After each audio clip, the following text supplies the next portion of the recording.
अस्सलाम वालेकुम। तो फिर पाकिस्तान का सबसे बड़ा मसला वो हल हो गया। आपको मुबारक हो जी। चेयरमैन नैब जावेद इकबाल साहब जो हैं वो एक दफ़ा फिर फाते हो गए और उनके सपोर्टर्स भी फाते हो गए। सबके इल्म में है कि क्यों यानी आपको याद है कि परवेज़ मुशर्रफ बार बार कहा करते थे कि ये कौम इतनी ही बांझ हो गई है कि ये नवाज़ शरीफ और बेनज़ीर के अलावा कोई दूसरा लीडर नहीं ढूंढ सकती। तो जब भी इस तरह की एक्सटेंशंस आती हैं और ये मामले पूरी हुकूमत या एडमिनिस्ट्रेशन या इन बाज़ केसेस में कुछ एक्सटेंशन में पूरी पार्लियामेंट जब अपनी दुम पे खड़े होकर एक्सटेंशन को वोट देती है, तो उस वक्त ज़ाहिर है कि कोई भी आदमी जिसने परवेज़ मुशर्रफ की सारी वो बातें सुनी हैं उसके जहन में सवाल उठेगा कि क्या तमाम की तमाम ये नैब का जो इदारा है ये इतना बांझ हो चुका है, सारी ब्यूरोक्रेसी, सारे जुडिशरी इतनी बांझ हो चुकी है कि कोई आपको जस्टिस जावेद इकबाल के अलावा कोई और एक ऑनरेबल आदमी आपको नहीं मिलता जो चेयरमैन नैब बन सके। इतना बांझ हो गया निज़ाम इंसाफ। या ये कि जो पाकिस्तान के दिफाई इदारे हैं फ़ौज, क्या ये इतनी बांझ हो गई है कि ये इसको हर 3 साल के बाद अपना चीफ़ के लिए कोई ढंग का आदमी नहीं मिलता।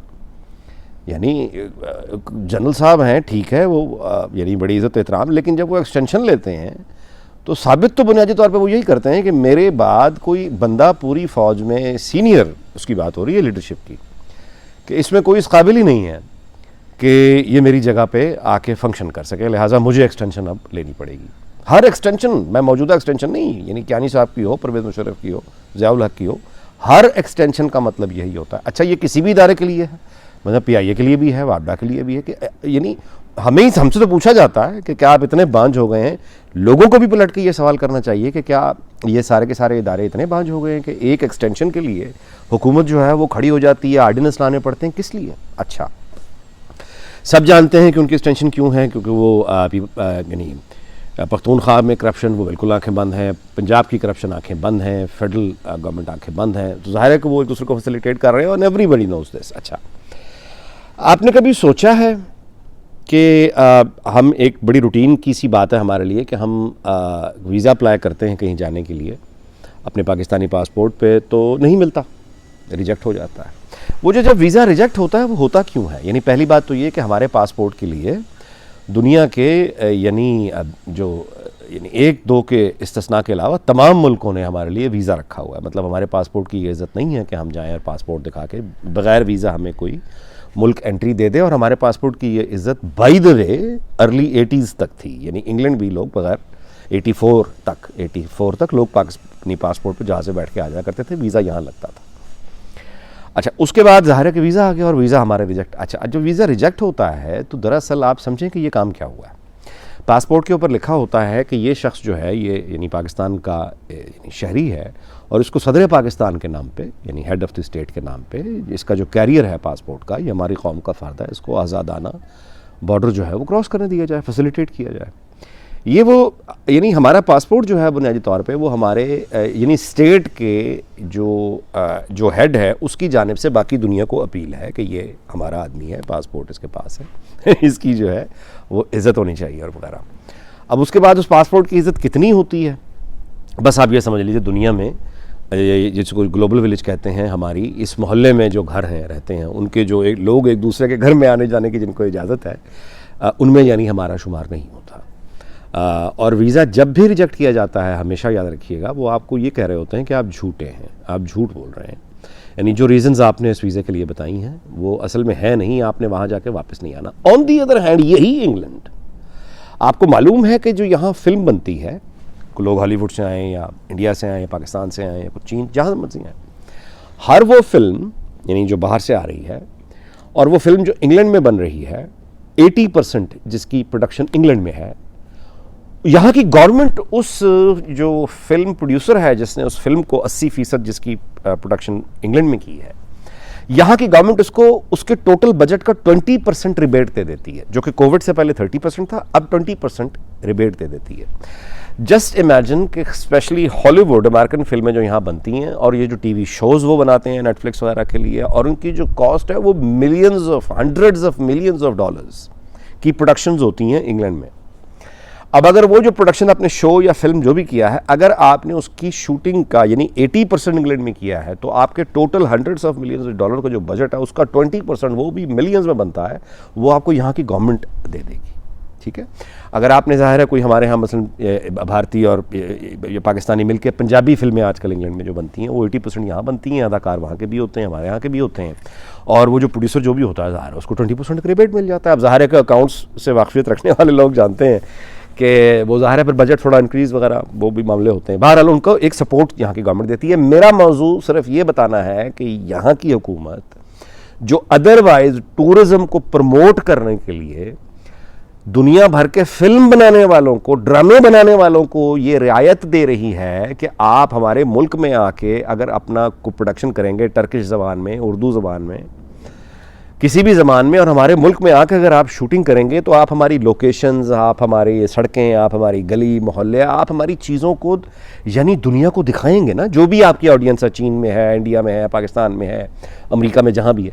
तो चूँकि आप अपनी ऑडियंस के लिए हमारे मुल्क की लोकेशन इस्तेमाल कर रहे हैं तो ज़ाहिर है कि ये फिल्म देख के लोग हमारे यहाँ विजिटर आएंगे। यानी तो हम इस खिदमत में जो आपने की है हमारे यहाँ आके, यानी हमारे जो मुल्क को आपने जो कहीं एडवर्टाइज़ किया आपने फिल्म में, उसके लिए हम आपको 20% जो आपका बजट है आप अकाउंट्स जमा करा दें, हम 20% आपको कैश दे देंगे। ये है टूरिज़्म के लिए यहाँ की गवर्नमेंट की। अदरवाइज़ यानी जिस तरह से ये लोगों को बुलाते हैं, डील्स हैं, होटल हैं, भाई टूरिज़्म बहुत बड़ा इंग्लैंड का यानी एक इंडस्ट्री है। अच्छा, लेकिन इनको पाकिस्तान से टूरिस्ट क्यों नहीं चाहिए होते हैं? यानी मैं दोबारा से वापस वहीं आ रहा हूँ, टूरिस्ट चाहिए होते हैं, पैसा चाहिए इनको। वैसे तो ज़ाहिर है मार्केट इकॉनमी, पैसा तुमको चाहिए, लेकिन मुसीबत ये है कि जब हमारा निज़ाम करप्ट है और जब वहाँ पे यानी हमारे जो अशराफिया जीतती है सारी की सारी, लोग हमेशा हारते हैं, तो जो हारी हुई कौम, हारे हुए लोगों की जीती हुई अशराफिया जहाँ भी होगी, जबर का निज़ाम, वहाँ के पासपोर्ट को इज़्ज़त नहीं होगी। वहाँ के लोगों पर आम शक यही किया जाएगा कि आप झूठ बोल रहे हैं, क्योंकि आपके मुल्क में जुल्म का निज़ाम है, आपके मुल्क में अदल नहीं है, आपके मुल्क में इंसाफ नहीं है, और यहाँ पे हर बंदा तंग है। लिहाजा आप हमारे मुल्क में चूँकि ये सब कुछ मौजूद है, लिहाजा आप हमारे मुल्क आकर वापस अपने वतन जाना पसंद नहीं करेंगे, इसलिए हम आपका वीज़ा रिजेक्ट करते हैं।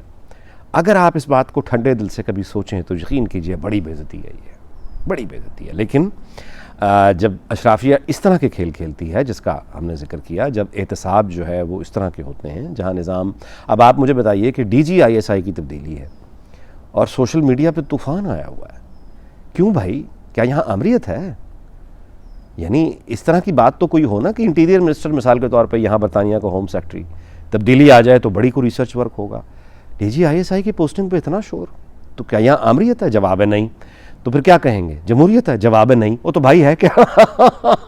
जवाब आएगा हाई बर्ड। ये यानी एक नई डिक्शनरी, यानी जो वही पुराना सिस्टम है अयूब खान से चला आ रहा है, कोई तब्दीली नहीं है। लेकिन नाम आपने देखे बदल से, कभी ये होती है एमरजेंसी प्लस कभी ये होता है 12 अक्टूबर के नहीं, मार्शल्लाह तो नहीं आया, मार्शल्लाह तो नहीं आया। हाँ, अलबत्ता ये आइन जो है वो हमने अबेंस में डाल दिया है। लेकिन चीफ एग्जेक्टिव हूँ मैं, चीफ मार्शल एडमिनिस्ट्रेटर मैं नहीं हूँ, और मैं पहले से कहीं ज़्यादा, यानी इसको आप जमहूरियत ही समझे। यार कमाल है, मतलब है कि आमिर आते हैं और आके कहते हैं फिक्र न करें, पहले से ज़्यादा जमहूरियत आ गई है, और जमहूरी लीडर मौजूदा आते हैं, ये जिस तरह के ये आते हैं, तो ये अब आप देख लें फिर आमरीत क्या है। तो यही हमारी जनाब किस्मत है। और बस इस वीलॉग इस पे ख़त्म करते हैं कि ये जब मामला आता है ना कि जब बज़ाहिर ऐसा लगता है कि हर रास्ता बंद कर दिया गया है, यानी अदल पे हमने पहरे लगा दिए, यहाँ भी पहरे लगा दिए, मीडिया भी बंद कर दिया, हर किसी को चुप कर दिया, ये काम चल जाता है प्रोवाइडेड ये हो कि एक तो खालिस आमरीत में, पहले बात इस पर कई दफ़ा कर चुका हूँ, कैपेसिटी हमारे उसमें उस तरह से नहीं है, लेकिन चले हम फ़र्ज़ कर लें उस तरह की आमरीत आ भी जाए, जो कि नहीं आ सकती पाकिस्तान में, लेकिन चले फ़र्ज़ किया आ गई, तो मेरे भाई वो नहीं चल सकती आमरीत अगर आपके बाज़ार जो हैं वो बेरौनक होंगे, लोग भूख से निकल आएंगे, फिर दुनिया का कोई जबर उनको नहीं रोकेगा। अच्छा, अब यहाँ पे वो हमारे दोस्त हैं मरहूम, अल्लाह मग़फ़िरत करे, डॉक्टर लाल खान, वो याद आते हैं कि जब हर तरफ के वो लोग वोटों से यानी मायूस हो जाएं, जब निज़ाम अदल से मायूस हो जाएं, हर चीज़ से मायूस हो जाएं, तो उसके बाद फिर वो अपने पैरों से वोट भी डालते हैं और इनकलाब भी लाते हैं। और यानी जब वो डिसरप्ट आता है तो ऑर्डर टूटता है, और यही इनकलाबियों के ख्वाब होते हैं। वो कि ये बात दुरुस्त है कि हर रोमांटिक आदमी एक ख़ास एज में यानी बड़ा ज़रूरी है कि वो यानी वो सोशलिस्ट रहता है, वो प्रोग्रेसिव रहता है, वो मतलब ज़ाहिर है कि इनकलाब की बातों को बड़ा उसको रोमांटिक बातें हैं, ये ज़ाहिर है आदमी को अपने शहर में ले लेती हैं। लेकिन हमारे यहाँ की मुसीबत ये है कि ये तब आता है जब यानी एग्जिस्टिंग ऑर्डर को रिप्लेस करने के लिए जो आपने मुतबादल निज़ाम लाना है उसके ऊपर एक एग्रीमेंट मौजूद हो। जब वो एग्रीमेंट मौजूद होगा तो फिर जो पार्टी आएगी रिप्लेस करेगी सिस्टम को, इनकलाब के ज़रिए ही करे, तो फिर उनको ये मालूम होगा कि उनका यानी होमवर्क क्या है और उनकी डायरेक्शन क्या है।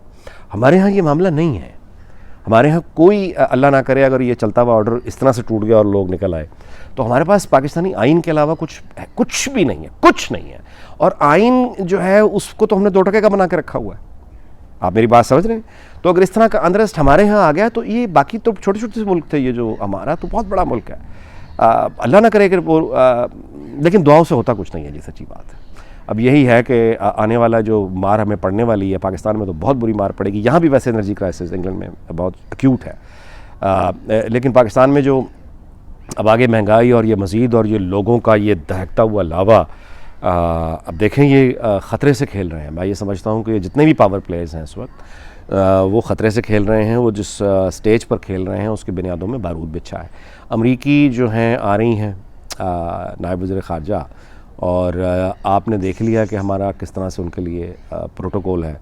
उनके लिए अपना जैसे कहते हैं हमारा बस नहीं चल रहा कि हम वहाँ पर यानी ढोल ले के सारी कौम खड़ी हो जाए, नाचने गाने लग जाएँ। वो ज़ाहिर है कि हमें करने में कोई इतराज़ नहीं है, वही उसको बेहूदगी समझेगी कि ये नहायत बेहूदा हरकतें बंद करें। बाकी उसके अलावा हम जो प्रोटोकॉल दे सकते हैं, इससे आप अंदाज़ा लगा लीजिए कि हमारी हैसियत क्या है और हमारे नखरे क्या हैं। यानी अभी चंद दिन पहले यानी आप देख रहे थे ना हमारे क्या नखरे थे। अमरीकी सदर बात नहीं करने को तैयार, हम पब्लिकली रोना पीट चुके हैं, उसके बावजूद वो फ़ोन नहीं कर रहा। और हालत ये है कि उसकी एक जूनियर ओहदेदार जो है वो पाकिस्तान आ रही है और हम यहाँ पे जनाब जनाब जनाब आए जनाब आए जनाब। पहले तो मामला और था, डू मोर, क्योंकि उनकी फ़ौजें वहाँ बैठी हुई थी। अब जब वो डू मोर कहेंगे तो अब यहाँ भी नई क़यादत आ चुकी है। बहरहाल बड़े सीवियर चैलेंजेस हैं। अब जब वो डू मोर कहेंगे तो फिर देखना ये होगा कि वो अपने कितने वसाइल इस्तेमाल करेंगे और हमसे क्या तकाज़ा करेंगे। और उसके बाद फिर अगर वो सज़ा देने का इरादा रखते हैं